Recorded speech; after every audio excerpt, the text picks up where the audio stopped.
ಈಗ ಒಂದು ಸ್ವಲ್ಪ ನಿಮ್ಮ ಒಂದು ನೀವು ಜೀವನನ ನಡೆದು ನೋಡ್ಕೊಂಡು ಬಂದಿರೋ ರೀತಿ ಅಂತ ಬಂದಾಗ, ನೀವು ಹೈಸ್ಕೂಲೆಲ್ಲ ಕಂಪ್ಲೀಟ್ ಮಾಡಿದ್ರಿ ಬಸ್ರಿ ಕಟ್ಟೆನಲ್ಲಿ ನಿಮ್ಮ ಹಳ್ಳಿ, ಹೌದು ಗ್ರ್ಯಾಜುಯೇಷನ್ ಆಯಿತು ಮಹಾರಾಜ ಕಾಲೇಜ್ ಮೈಸೂರು, ಆಮೇಲೆ ಬ್ಯಾಚುಲರ್ ಆಫ್ ಆರ್ಟ್ಸ್ ಆ್ಯಂಡ್ ಇದೆಲ್ಲ ಬಿ ಎ B.Ed ಎಲ್ಲ ಮೈಸೂರು ಯೂನಿವರ್ಸಿಟಿಯಲ್ಲಿ ಮಾಡಿದೆ. ಕರೆಕ್ಟು. MA ಮಾಡಿದ್ದು ಬೆಂಗಳೂರು ಯೂನಿವರ್ಸಿಟಿಯಲ್ಲಿ ಮಾಡಿದೆ. ಅದರ ಜೊತೆಗೆ ನ್ಯಾಷನಲ್ ವರ್ಚುವಲ್ ಯೂನಿವರ್ಸಿಟಿಯಲ್ಲಿ ಅವರು ಡಾಕ್ಟ್ರೇಟ್ ಅದನ್ನು ಕೊಟ್ಟರು ಅಂತ. ಹೀಗೆಲ್ಲ ಒಂದು ಸುಮ್ಮನೆ ಅದು ಬಂದಿರತಕ್ಕಂತಹದ್ದು ಜೀವನ ಮಾರ್ಗದಲ್ಲಿ ಬಂದಿರತಕ್ಕಂಥ ಅನೇಕ ಮಜಲುಗಳು, ಹೂಗಳು. ಈ ಬೊಂಬೆ ಆಟ ಇದರ ರುಚಿ ನೀವು ನೋಡಿದ್ದು ಹೇಗೆ? ಯಾಕಂದರೆ ಟೀಚರ್ ಆಗಿ ಸಡನ್ನಾಗಿ ಇದನ್ನೇನು ಹಾಗೆ ನೋಡಿ, ಅದು ತುಂಬಾ ಮುಖ್ಯವಾಗಿರುತ್ತೆ ಅಂತದ್ದು.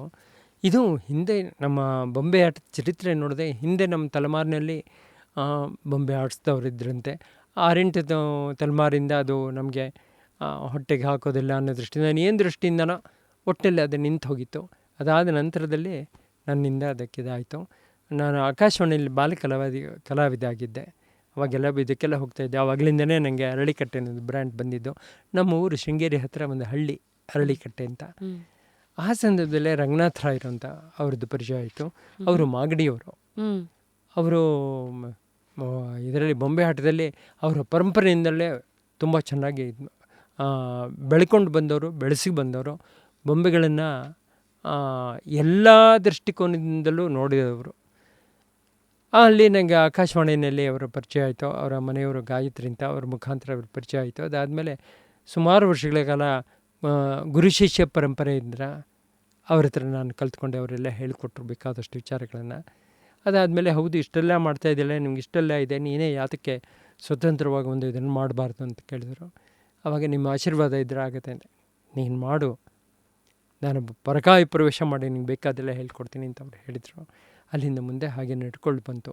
ಇದರೊಳಗಡೆ ಇರ್ತಕ್ಕಂಥ ಅಧ್ಯಾತ್ಮ ತತ್ವವನ್ನು ನನ್ನ ಗುರುಗಳಾಗಿರ್ತಕ್ಕಂತಹ ಶ್ರೀರಂಗ ಮಹಾಗುರುಗಳು ಅದನ್ನು ಹೇಳ್ಕೊಡ್ತಾಯಿದ್ರೆ, ಯಾಕೆ ಅದು ಏನು ಸಮಾಚಾರ ಅಂತ.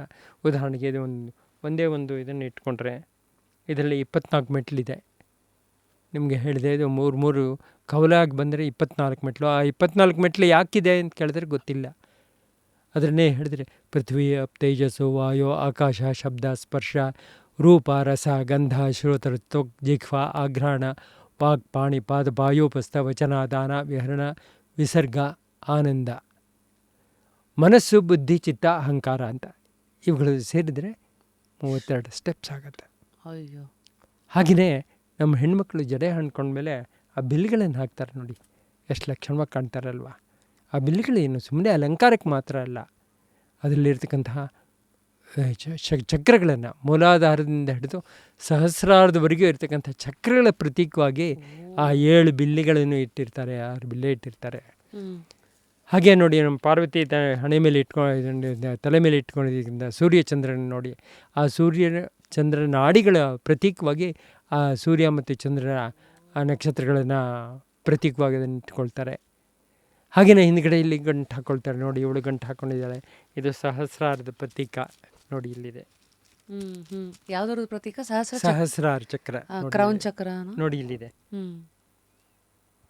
ಹಾಗೆ ಮೂಲಾಧಾರದಿಂದ ಮೂಲಾಧಾರ, ಸ್ವಾಧಿಷ್ಠಾನ, ಮಣಿಪುರ, ಅನಾಹತ, ವಿಶುದ್ಧಿ, ಆಜ್ಞಾ, ಸಹಸ್ರಾರ ಚಕ್ರ, 7 ಚಕ್ರ ಅಂತ ಹೇಳ್ತಾರೆ. ಇದರಲ್ಲಿ ಷಟ್ಚಕ್ರ ಅಂತ ರೂಢಿನಲ್ಲಿ ಬಂದಿದೆ. ಯಾಕೆಂದರೆ ವಿಶುದ್ಧಿ ಚಕ್ರ ಒಳಗಡೆ ಸೇರಿಕೊಂಡಿರೋದ್ರಿಂದ ಅದನ್ನು ಕೆಲವರು ಬಿಟ್ಟಿರ್ತಾರೆ. ಷಟ್ಚಕ್ರ ಅಂತ ಬರುತ್ತೆ, ಸಪ್ತಚಕ್ರಗಳಲ್ಲಿ ಇದೆ. ಒಂದು ಪರಂಪರೆಯಲ್ಲಿ 2 ಸರಿಯಾದದ್ದೇನೆ ಇಲ್ಲ. ಹೀಗೆ ಇದರ ಪ್ರತೀಕವಾಗಿ ಇದು ಸದಾಕಾಲ ನಮಗೆ ಜ್ಞಾಪಕ ಇರಬೇಕು ಅನ್ನೋ ದೃಷ್ಟಿಯಿಂದ ನಮ್ಮಲ್ಲಿ ಹೆಣ್ಮಕ್ಳು ಏನು ಮಾಡಿದ್ರು, ಆ ಬಿಲ್ಲಿಗಳನ್ನು ಇಟ್ಕೊಂಡು ಜಡೆ ಬಿಲ್ಲಿಗಳನ್ನು ಹಾಕ್ಕೊಂಡು ಬಂದರು.